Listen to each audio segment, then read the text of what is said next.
The Christmas Eve gathering was mandatory according to family tradition. My cousin Brandon had sent the reminder text 3 days earlier. Don't forget Christmas Eve at Grandma's. 7 p.m. Everyone's coming. That means you too, Claire.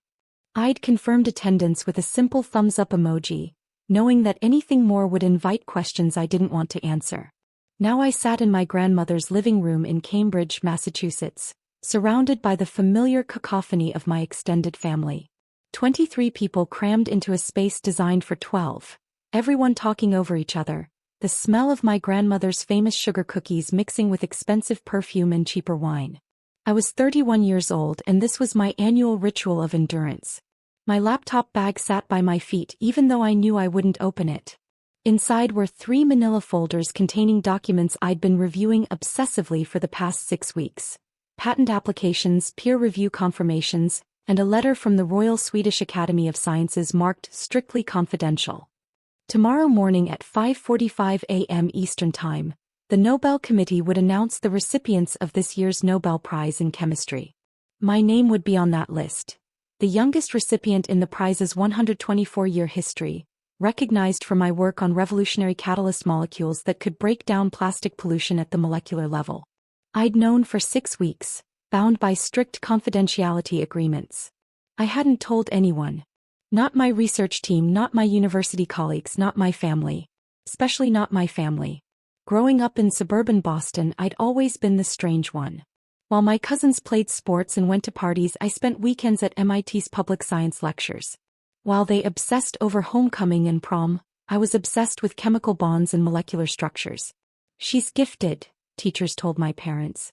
Exceptionally so. She should be in advanced programs. But my family had different ideas about what constituted success. My father was a dentist, successful, respected, practical. My mother taught 3rd grade. My older brother Daniel was a cardiac surgeon. My sister Amy was a corporate lawyer. My cousins included 2 investment bankers, a management consultant and a real estate developer. They understood careers with clear paths: medical school, law school, business school. They understood 6-figure salaries, private practices, partner tracks. They didn't understand research science. When are you going to get a real job? Uncle Richard had asked at my PhD graduation 8 years ago. You're almost done being a professional student, right? I have a postdoc position at MIT, I'd explained. Right, but when are you going to use all this education for something practical? Pharmaceuticals? Chemical engineering? Something that pays. I'm doing research on environmental chemistry. He'd laughed, not unkindly. Playing with test tubes. That's sweet, Claire. But eventually you'll need to think about a real career. Mortgage, retirement, security. That conversation had been 8 years ago. The variations of it had continued at every family gathering since. Now I sat on my grandmother's couch wearing the same J. Crew sweater I'd worn for 3 years, drinking grocery store wine from a plastic cup, while my family discussed their impressive lives around me. Daniel just bought a vacation home in the Berkshires, my mother announced proudly. 4 bedrooms right on the lake. That's wonderful, Aunt Mary cooed. Brandon just made managing director at his firm. Youngest in the company's history. And Amy's up for partner this spring, Dad added, beaming. The firm's biggest case went to her team. I sipped my wine and said nothing. Grandmother, perceptive as always at 87, turned to me. And what about you, Claire dear? How is your work at the university? It's good, Grandma. Still doing research? Mom asked, her tone suggesting I was pursuing an extended hobby rather than a career. Yes. On what again? Uncle Richard leaned forward. Something about plastic? Catalytic degradation of polymer chains in marine environments. He blinked. Right. And that means I'm developing molecules that can break down plastic pollution in oceans. That's nice, Aunt Mary said in the voice people use with children explaining their imaginary friends.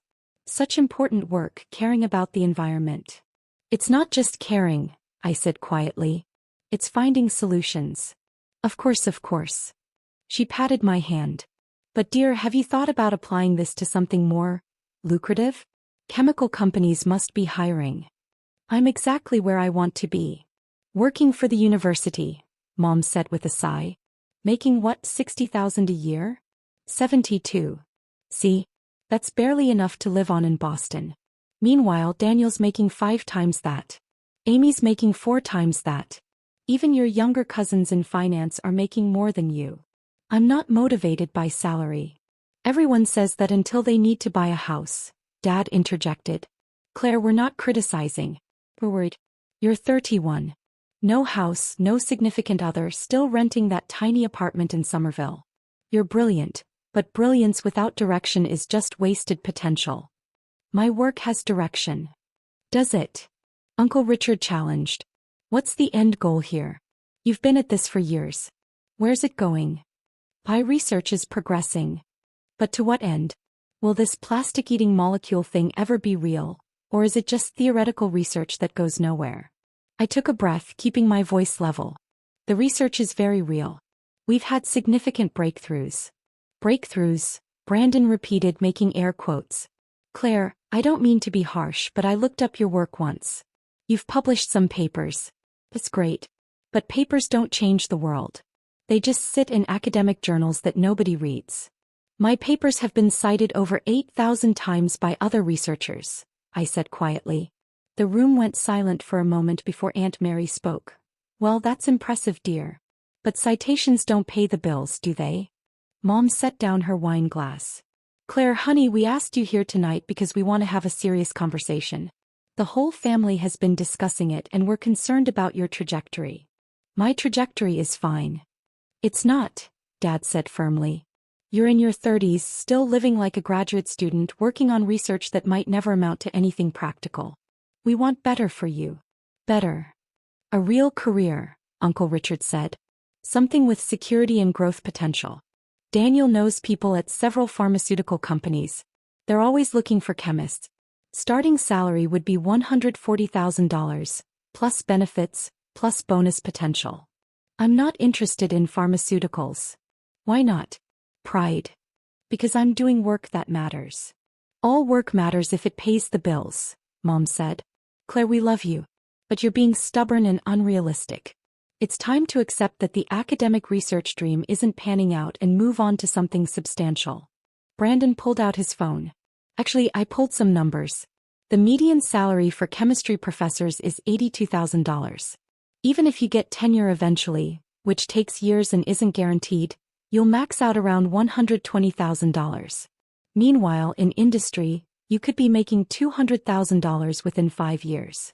I don't care about salary comparisons. That's because you've never had real money, Amy said, her lawyer voice cutting through the conversation. Once you experience financial security, you'll understand what we're talking about. I have financial security. Do you? Dad challenged. How much do you have in retirement savings? Emergency funds? Investment accounts? I didn't answer. The truth was, I had far more than they imagined. Prudent investments from consulting work I'd done over the years, speaking fees from international conferences, grant money that came with my research breakthroughs. But explaining that would only invite more skepticism. Your silence says everything, Mom said sadly. Claire, we're not trying to attack you. We're trying to help you see reality. You're a brilliant woman who's wasting her potential on research that nobody cares about. The scientific community cares. The scientific community doesn't pay mortgages, Uncle Richard said. Look, I'm going to be blunt because somebody needs to say it. You're the family disappointment, Claire. You had more potential than anyone. Perfect SAT scores, full scholarship to MIT, PhD before you were 25. And what have you done with it? You're a postdoc making less than a high school teacher, living in a studio apartment working on theories that will never see the real world.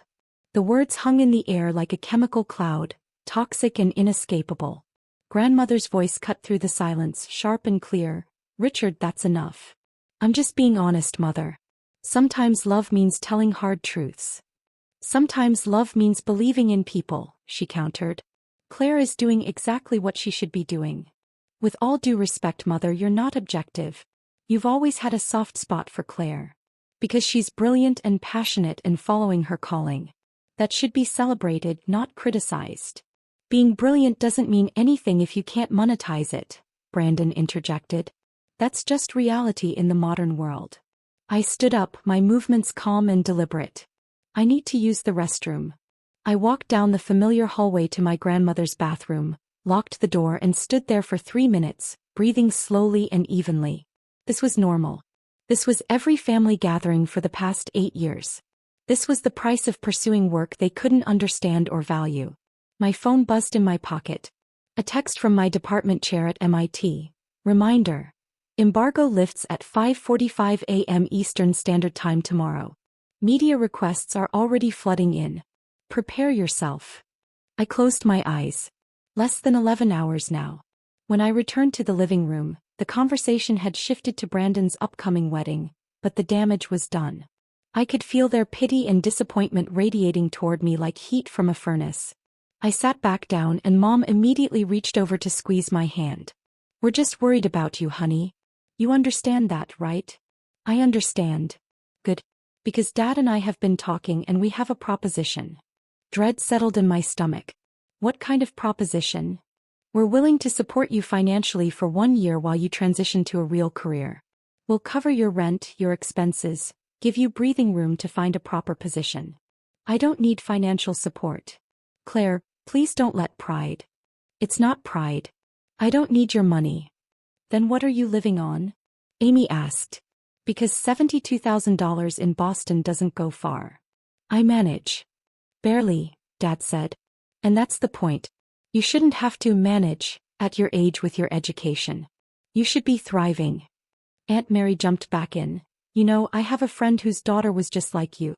Spent years in academia, thought she was changing the world with her research. Finally woke up at 35 and went into consulting. She's making $250,000 now and actually making a difference in the real world. I am making a difference. In academic journals that 5 people read, Brandon said. Claire, come on. When was the last time your research actually impacted anyone's life? I looked at him steadily. My research has the potential to save the planet. He laughed. Hey, sure. You and every environmental researcher ever.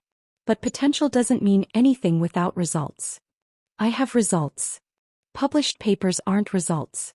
Results are products, solutions, real-world applications that people can use. My work will have real-world applications. When? You've been saying that for years. When does the potential become actual? I stood again, picking up my bag. I should go. Claire, don't leave like this, Mom pleaded. We're having this conversation because we love you. I know you love me. I also know you don't respect me. That's not fair, Dad protested. Isn't it? You just called me the family disappointment. You said my work is worthless. You offered me financial support like I'm a struggling child who needs rescue. Because from where we're sitting, that's what it looks like, Uncle Richard said. You're 31, broke, unmarried, working on research that goes nowhere. If that's not struggling, what is? I looked around the room at my family, successful, accomplished, completely certain in their judgments. I hope you all have a lovely Christmas, I said quietly. I'm going home. Claire, please, Mom started. But I was already walking to the door, pulling on my coat, stepping out into the cold December night. The drive back to my apartment in Somerville took 25 minutes. 25 minutes of silence broken only by the sound of sleet hitting my windshield. I wasn't angry. I wasn't hurt. I was just tired. Tired of explaining. Tired of defending. Tired of being seen as a failure because my success didn't look like theirs. My apartment was small. A studio with barely enough room for my bed, my desk, and my bookshelves. But it was mine, paid for with money I'd earned doing work that mattered. I made tea and pulled out my laptop, reviewing the documents one more time. The Nobel Committee's letter was straightforward and formal. The Royal Swedish Academy of Sciences has decided to award the Nobel Prize in Chemistry 2024 to Drive Claire Westbrook for the development of biocatalytic systems capable of degrading persistent organic pollutants at the molecular level. Dr. Westbrook's breakthrough in designing synthetic enzymes that can break down plastics in marine environments represents a transformative advancement in environmental chemistry. The prize came with 11 million Swedish kronor, approximately $1 million US. But more importantly, it came with global recognition that my work mattered. Not that I'd done it for recognition. I'd done it because the ocean was drowning in plastic and nobody else had figured out how to fix it. My phone buzzed. A text from my grandmother. Don't let them get to you, dear. You're doing extraordinary work. I'm proud of you. I smiled and texted back, thank you, Grandma. I love you. Love you too. And Claire? I have a feeling everything is about to change. Trust me. I frowned at the cryptic message but didn't question it. Grandmother had always been perceptive in ways that bordered on mystical. I set my alarm for 5:30 a.m. 15 minutes before the announcement, and tried to sleep. The alarm woke me from restless dreams. I made coffee, pulled on sweatpants and a hoodie and sat at my desk with my laptop open. At 5:45 a.m. exactly, the Nobel Committee's website updated. There it was. My name, my research, my life's work validated by the highest honor in science. My phone immediately exploded with notifications. Texts, calls, emails flooding in so fast I couldn't process them. My department chair, Claire. Congratulations. Media circus incoming. Get to campus immediately. My research advisor, I'm crying. You did it. I always knew you would. My postdoc colleagues, Nobel laureate. We're buying so much champagne. And then starting at 6:03 a.m. my family. Mom, Claire, someone posted something about the Nobel Prize with your name? Is this a mistake?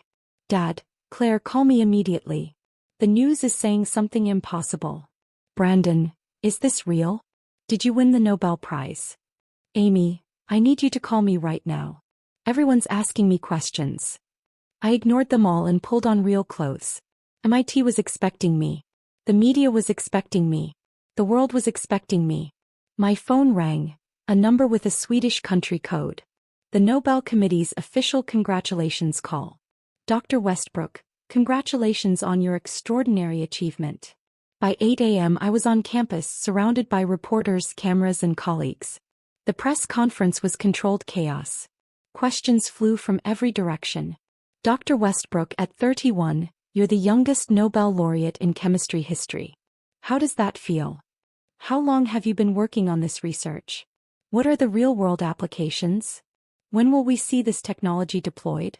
I answered professionally, explaining my research in terms both scientific and accessible.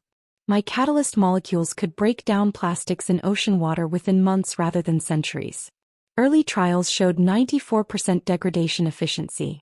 We were partnering with environmental organizations for large-scale ocean cleanup projects. This isn't just theory, I emphasized. This is a practical solution to one of our planet's most pressing environmental crises. The MIT president appeared, beaming. Dr. Westbrook is an extraordinary example of why we invest in fundamental research. This is the kind of breakthrough that changes the world. By noon I was trending on every social media platform. Hashtag Nobel Prize, hashtag youngest laureate, hashtag plastic solution, hashtag Dear Claire Westbrook. By 2 p.m. CNN, BBC and Reuters had all published extensive profiles. By 4 p.m. the President of the United States had tweeted congratulations. And my phone kept buzzing with messages from family members I hadn't responded to. At 6 p.m., exhausted from interviews and press conferences, I finally returned home. My apartment building lobby was packed with reporters. Building security helped me slip in through the service entrance. I collapsed on my bed staring at the ceiling and finally, allowed myself to feel it. I'd won the Nobel Prize. I'd done exactly what Uncle Richard said would never happen. I'd made my research matter in the real world. My doorbell rang at 6:47 p.m. I opened it to find my entire family standing there. Mom, Dad, Daniel, Amy, Uncle Richard, Aunt Mary, Brandon, and my grandmother in her wheelchair pushed by my cousin. They looked shell-shocked. Claire, Mom started, her voice breaking. We've been trying to reach you all day. I've been busy. The Nobel Prize, Dad said, his voice hollow.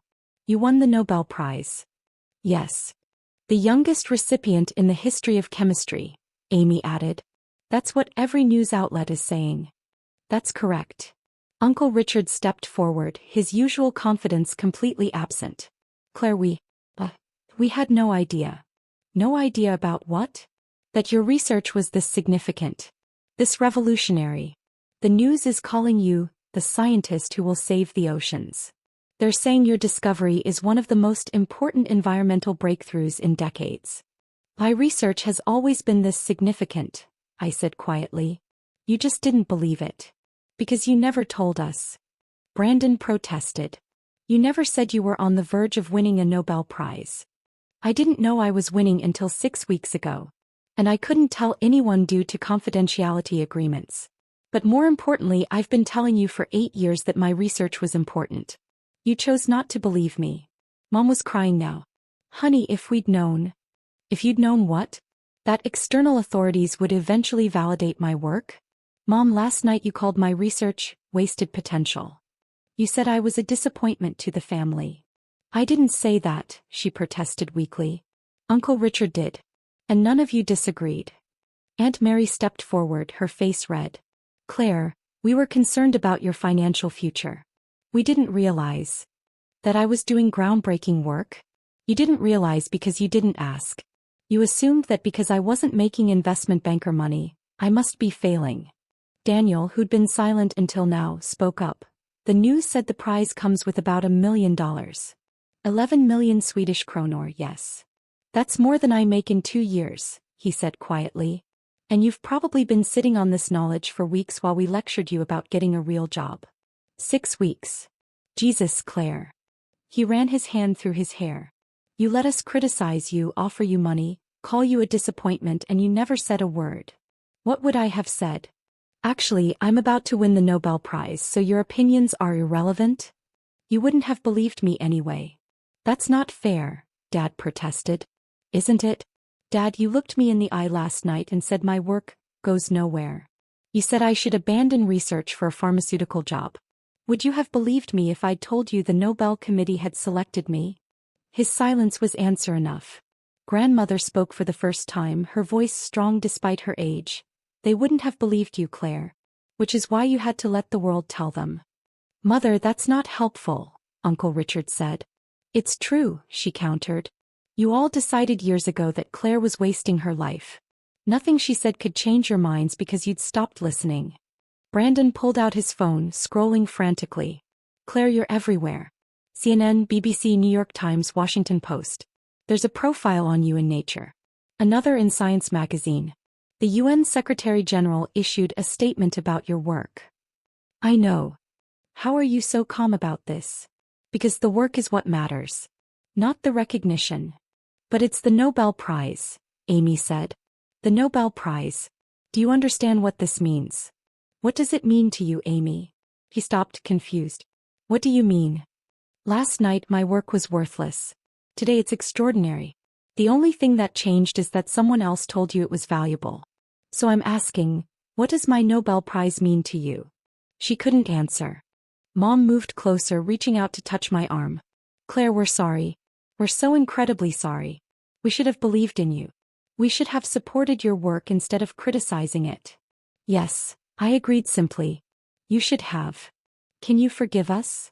I looked at her, at all of them, standing in my tiny apartment hallway, their faces a mixture of shame and awe and desperate hope for absolution. I forgive you, I said quietly.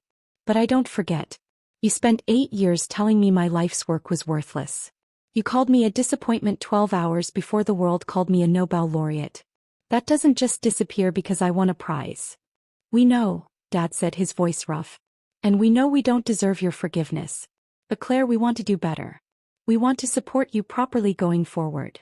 Going forward? I shook my head. Dad, I don't need your support going forward. I needed it for the past 8 years and you didn't give it. I built this achievement without you. I proved my work's value without your belief. Your support now is irrelevant. Please don't say that, Mom pleaded. It's true. You believed in me when the Nobel Committee told you to.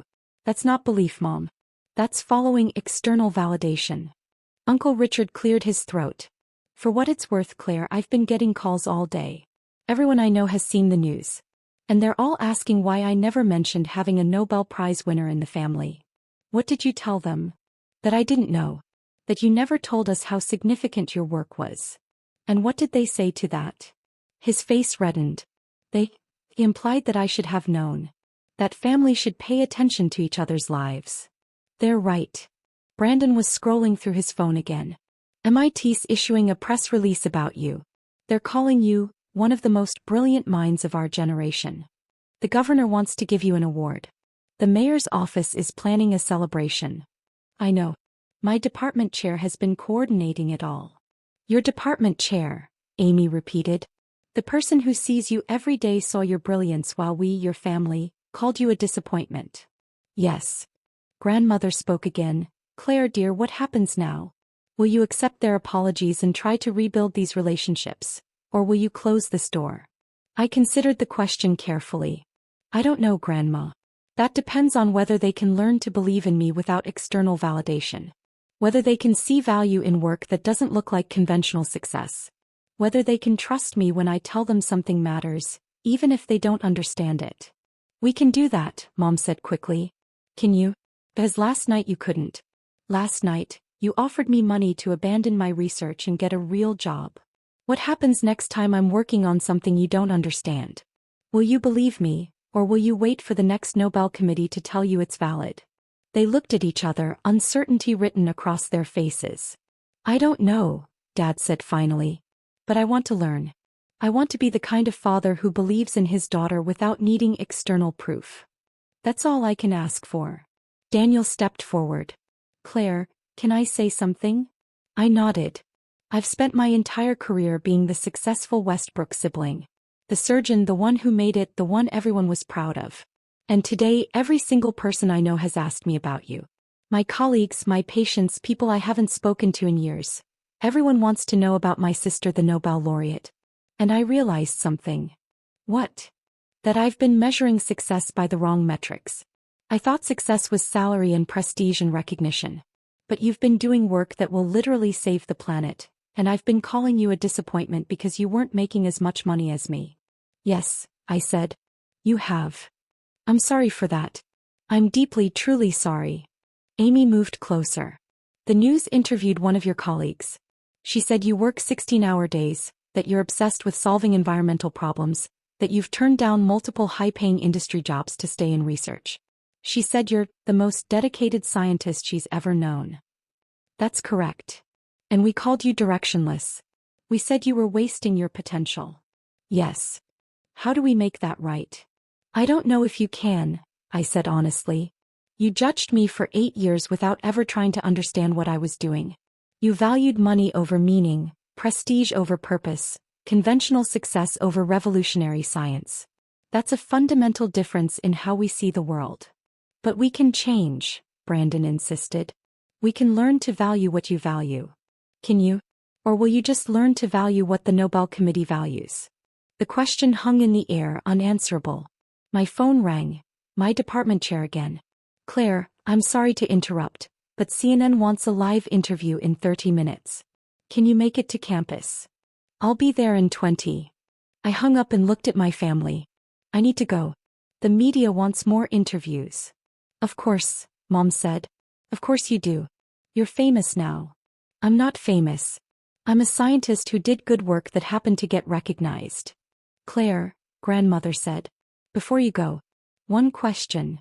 Yes, Grandma. Are you happy? With everything you've accomplished, with the path you've chosen, are you happy? I thought about it. About the 8 years of research. The failures and breakthroughs. The long nights in the lab. The moments of discovery that made everything worth it. Yes, I said. I'm happy. I'm doing work that matters. Work that will make a real difference in the world. That's all I ever wanted. She smiled. Then you've already succeeded more than anyone in this room. I left them standing in my hallway and drove back to campus. The CNN interview went well. Then Bloomberg. Then BBC World Service. Then a live call with the UN Environmental Program. By midnight, I'd done 14 interviews across 6 countries. At 2 a.m., I finally returned home to find a note slipped under my door. Claire, we know we don't deserve your forgiveness or your time. But if you ever want to try to rebuild our relationship on better foundations, we're here. We'll wait as long as it takes. We're proud of you even though we failed to show it when it mattered most. Your family. I set the note on my desk and pulled up the news coverage one more time. The headlines were all variations on the same theme. Youngest Nobel laureate develops revolutionary plastic-eating catalyst. MIT researchers' breakthrough could save the oceans. Nobel Prize winner. The brilliant mind nobody expected. That last one made me laugh. Nobody expected it because nobody had been paying attention. My phone buzzed with a text from my grandmother. I always knew you'd change the world. I just didn't know it would be this soon. Love you, Nobel laureate. I smiled and texted back, love you too, Grandma. Another text came through, this one from Uncle Richard. I've been thinking about what you said. You're right. We didn't believe in you because we were too busy believing in our own definition of success. That was our failure, not yours. I'm sorry. I didn't respond. Not yet. Maybe not for a while. Instead, I pulled out my research notes and started planning the next phase. The Nobel Prize was recognition for work already done. But there was still so much more to do. Oceans to clean. Plastics to eliminate. The planet to save. The Nobel Committee had validated my past. But my future was mine to build, with or without my family's belief. Tomorrow morning, I'd fly to Stockholm for the award ceremony. Next month, I'd testify before the UN on environmental policy. Next year, I'd launch the first large-scale ocean cleanup pilot program. My family had called me a disappointment while I was changing the world. The Nobel Prize just made it official that they were wrong. And that was validation enough.